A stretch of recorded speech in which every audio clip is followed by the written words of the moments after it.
जो है जोन क्रमांक 2 के अंतर्गत जो रोड वादा करते हैं और जितनी नालियां हैं जहां पे कचरे जमे हुए हैं, इन सब के ऊपर में आपकी टीम क्या कार्रवाई कर रही है?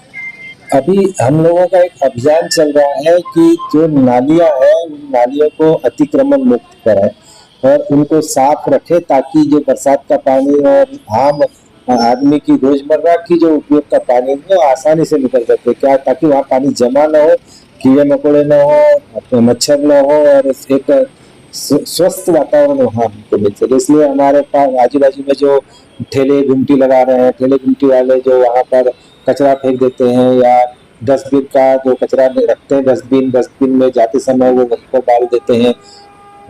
इस सब चीज पर हम कार्रवाई करते हुए एक स्वस्थ माहौल तैयार करने की कोशिश कर रहे हैं। इसमें जब तक कि हमको आम जनता का सहयोग नहीं मिलेगा हम इसमें क्या कह लीजिए कि सफल नहीं हो पाएंगे।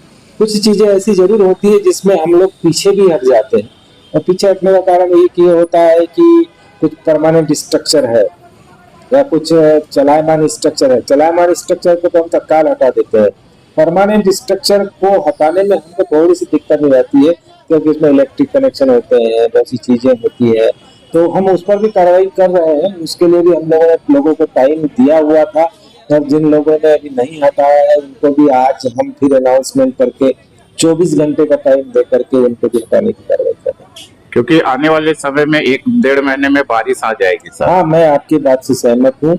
आने वाले जून महीने से हमारे यहाँ बारिश चालू हो जाती है और बारिश के पहले पहले हम हर साल करते हैं। कुछ जगह कैसे होता है कि जो मार्केट प्लेस होते हैं, मार्केट प्लेस में लोग बाग जैसे ही बरसात खत्म हो जाती है उस जगह पर अपना सामान बाहर निकालने के लिए पाते बना लेते हैं। बरसात होती आती है हम लोग तोड़ देते हैं क्योंकि हमको नाली क्लियर करना होता है। नाली क्लियर करने के बाद बरसात जैसी खत्म हुई उन लोगों ने अपना धंधा करने के लिए, बरसात के समय वो नाली के ऊपर रखते धंधा भी नहीं कर सकते हैं। ठीक बात। तो पानी से गीला होगा, पानी से गीला होने के लिए बाहर वो कुछ कर नहीं सकते हैं।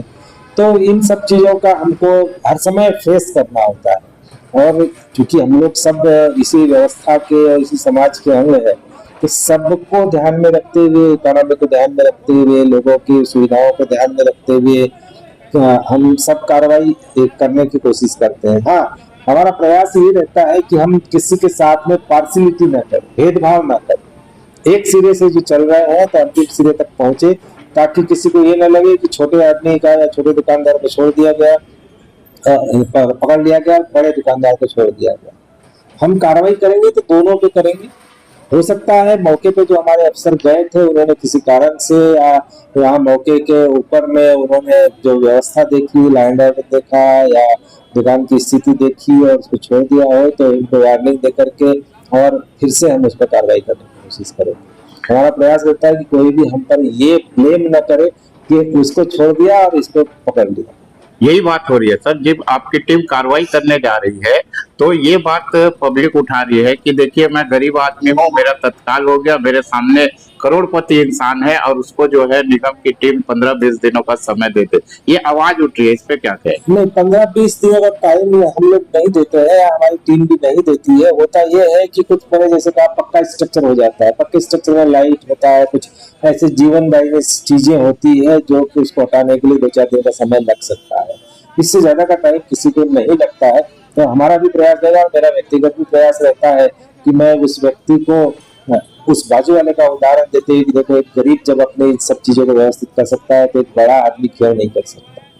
वो तो और ज्यादा जल्दी कर सकता है क्योंकि उसके पास संसाधनों की कोई कमी नहीं है, उसके पास संसाधन ज्यादा है, तो उनको उनसे सीख लेनी चाहिए और अपने आप स्वयंस्फूर्त आगे होना चाहिए, हटाना चाहिए। मैं प्रयास करूंगा कि जो है भविष्य में और आगे आने वाले दिनों में इस तरह की कोई भी नहीं हो और हम चूंकि एक दिन पहले जाकर के सब अनाउंसमेंट करके सूचना दे देते हैं, उस सूचना का ध्यान में रखते हुए हम सबके साथ में एक जैसी कार्रवाई करने की कोशिश करेंगे। तो आपके जोन के अंतर्गत जितने भी वार्ड हैं, 7 वार्ड है, उन पर जो अभी कार्रवाइयां होगी या होने वाली है तो उन तमाम व्यापारियों को क्या संदेश देना चाहेंगे? मैं व्यापारियों को एक यही संदेश देना चाहूंगा कि सब ऐसी व्यवस्था बनाने में आए, हमको सहयोग करे कि एक हमारा शहर साफ सुथरा दिखे, हमारा शहर एक लाइन से बसा हुआ दिखे, हमारा शहर कहीं अतिक्रमित न दिखे, बाहर से जो लोग आते हैं उनको एक सुगम और सुव्यवस्थित व्यवस्था हम यदि देते हैं तो वो हमारे शहर की तारीफ ही करेंगे। हम तारीफ के लिए कोई काम नहीं करते और हम व्यापारियों से भी चाहते हैं कि तारीफ के लिए काम मत करें, लेकिन एक व्यवस्था बनाने में जो है काम करें, ताकि व्यवस्था में उनकी जो भागीदारी है वो ऊपर आकर के उसके दूसरे जगह से जो लोग बाग आते हैं वो भी उनसे यहाँ से सीख करके जाए। हम दूसरे शहरों में जाते हैं कि कुछ ना कुछ सीख के आएंगे, हम चाहते हैं कि लोग बाग हमसे सीख करके जाए कि नहीं रायपुर में ऐसा होता है, हमको अपने शहर में भी ऐसा करना चाहिए, हमारे गांव में भी ऐसा होना चाहिए, हमारे छोटे शहर में भी ऐसा होना चाहिए। या मेरा जैसे 7 वार्ड है, मैं प्रयास करता हूँ कि मेरे 7 वार्डों में ऐसी व्यवस्था हो कि दूसरे वार्ड वाले उसको सीख लें। कभी कभी हम प्रयास करते हैं, उसमें सफल भी होते हैं, लेकिन हम लोग एक प्रशासनिक अधिकारी है या हमारे जो स्टाफ है वो इधर स्थानांतरित हो जाते हैं, नया आदमी आता है उसको व्यवस्थित नहीं रख पाता है, हमारी जगह दूसरा व्यक्ति आता है वो उसको व्यवस्थित नहीं रख पाता है। और आम आदमी की जो मानसिकता होती है वो ऐसी होती है कि आज किसी चीज को किया है तो कल सोचता है कि अरे अब तो हो गया, आज तो हो गया, अब कल कोई नहीं आएगा यार, कल तो जो किए तो आज साहब को याद नहीं होगा या स्टाफ को याद नहीं होगा और फिर से अपने पुरानी जो आदत पे आ जाता है। उस आदत में सुधार करने के लिए मैं विनम्र अनुरोध सभी से करता हूँ। ठीक सर, मीनन चौबे जी का एक आदेश पे आता है कि 24 घंटे के अंदर गड्ढे पटने चाहिए। जोन क्रमांक 2 इसमें क्या काम करता है? देखिए इसमें 2 तरह की चीजें थी, एक तो गड्ढे पाटना और दूसरा नाली ढालना। गड्ढे वो थे जो पानी के लिए खोद दिए गए थे, जो किसी कारण से खोद दिए गए थे और उन गड्ढों को लोगों ने पाटा नहीं, या ऐसा बना के रखा था, पाइपलाइन के लिए किया हुआ था, उसको पाटा नहीं था। वैसी जगह को पाटने के उनके जो निर्देश थे, वैसी जगह मेरे पास में एक आध को छोड़कर कोई होती, एक आध जगह वो भी वो थी कि रात में 11 साढ़े 11 बजे तक मैं स्वयं खड़ा होकर के वहां पर नाली का काम करा रहा था, पाइपलाइन का काम करा रहा था। और पाइपलाइन का काम मैं स्वयं खड़ा होकर करा रहा हूँ, उस समय उनका मैसेज आ रहा है कि ऐसे नहीं होना चाहिए, तब मुझे क्या करना चाहिए? क्योंकि मेरा काम चल रहा है, जब तक काम कंप्लीट होगा मैं गड्ढा नहीं डालूंगा। हमारा प्रयास ये रहता है कि जो भी गड्ढे होते हैं, चाहे नाली के गड्ढे हो, चाहे नाली के पानी के लिए गड्ढे खोदे गए, वो गड्ढे सुरक्षात्मक उपकरणों से या सुरक्षा के जो मापदंड है उसको पालन करते हुए रखे जाए।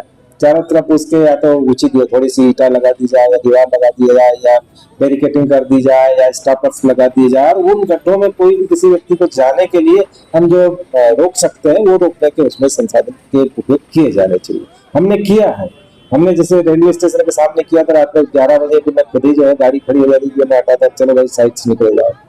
वहां पर एक तरफ हमने मिट्टी का ढेर रखा, दूसरी तरफ हमारी गाड़ी रखी हुई थी, तीसरी जगह मैंने फिर अपनी गाड़ी खड़ी किया था और चौथी तरफ जो है दुकानों के शटर थे जो बंद थे। सर, पंडरी में ऐसे कुछ जगह है जो बीच चौराहे पे गड्ढे। हाँ, मैं उस बात से सहमत हूँ। हमारे शहर में किस तरह की क्या चीजें वारदातें होती है मैं उस पर किसी तरह की कोई टिप्पणी नहीं करूंगा, लेकिन हम वहां पर सतत लोहे के जो ग्रिल होते हैं उनको लगाते हैं और वो गायब हो जाते हैं। उन गायब हो जाने के पीछे की कहानी पे भी मैं नहीं जाना चाहता, लेकिन मेरा प्रयास रहता है कि उन गड्ढों को जो है समय बाधा रहित रूप से रखा जाए। मैंने एक गड्ढे का प्रयोग किया था खालसा स्कूल के पास, आपने देखा होगा, वहां पर मैंने गड्ढा था, उस गड्ढे को पूरा प्लेन कर दिया, उसके आसपास जो है एक एक ईंटा की दीवार बना दी। 72 घंटे में भी वो एक एक ईंटा की दीवार जो है 3x4 का गड्ढा था और एक एक ईंटा की दीवार थी। वो मैंने करीब 8 महीने तक उस दीवार पे किसी ने नहीं चढ़ाया और न मेरा वह गड्ढा कभी टूटा। यदि मैं वहां पर एक ईंटा की दीवार नहीं खड़ी करता तो वहां पर गाड़ियां चढ़ती और वो चौथे दिन वो मेरा गड्ढे के ऊपर जो भी सीमेंट का या कंक्रीट का या जो भी चीज रखी होती है वो टूट जाती। मेरे इस छोटे से प्रयोग से मेरे को जो है लगभग 6 से 8 महीने तक जो है व्यवस्था जो है जैसी रही। मुझे फिर उस गड्ढे को तोड़ना इसलिए पड़ा क्योंकि नीचे पानी जा रहा था, पानी ब्लॉक हो गया क्योंकि वहीं पर नीचे आकर कचरा जमा था।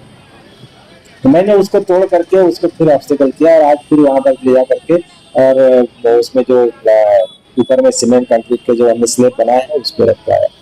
ऐसी सीमेंट कंक्रीट के हम रखवाते हैं, लेकिन उस पर गाड़ियां चढ़ा देते हैं, लोग गाड़ियां चढ़ा देते हैं तो सीमेंट कंक्रीट के टूट जाते हैं। हम लोहे का रखते हैं तो चोरी हो जाते हैं। प्रशासन अपनी तरफ से पुरजोर कोशिश करता है, लेकिन कुछ जगह पर हम बैकफुट पे आ जाते हैं और उसी का खामियाजा ये होता है कि आपको शिकायत का मौका जी, मिलता तो है। ये जानना चाहूंगा सर, आप तो जोन के अधिकारी हैं, 7 वार्ड आपके अंतर्गत आता है। इन वार्डों के जो जनप्रतिनिधि होते हैं उनका कैसा सहयोग मिलता है आपको? जनप्रतिनिधि बहुत ही जागरूक हैं, वो हर छोटी छोटी बात से वाकिफ होते हैं। वो अपने वार्ड के सारे सूचना तंत्रों का उपयोग करते हैं। उनके सूचना तंत्र से हमको भी मदद मिलती है, चाहे पानी में हो, चाहे बिजली में हो, चाहे सफाई में हो, चाहे कहीं गड्ढे में हो। इसमें हमको मदद मिलती है क्योंकि हमारे पास तो सीमित साधन है। मेरे पास तो 7 वार्ड है और 14 आदमी होंगे जो इन सब चीजों में घूमते हैं। लेकिन एक पार्षद के पास में उसके हर रोज जो आदमी घूमते हैं, उनके पास जाते आते हैं, जो बताते हैं, उनके सोर्स के जो इंफॉर्मेशन के जो सोर्स है, वो सोर्सेस से हमको जो जानकारी मिलती है वो हमको काम करने में बहुत मदद करती है। और अभी के जो पार्षद है वो सब अभी नए हैं, लेकिन फिर भी वो सब चीजों में रमने लगे हैं और हमको जानकारियां भी मिलने लगी है और सहयोगात्मक रहेगा रहता है। ठीक ठीक।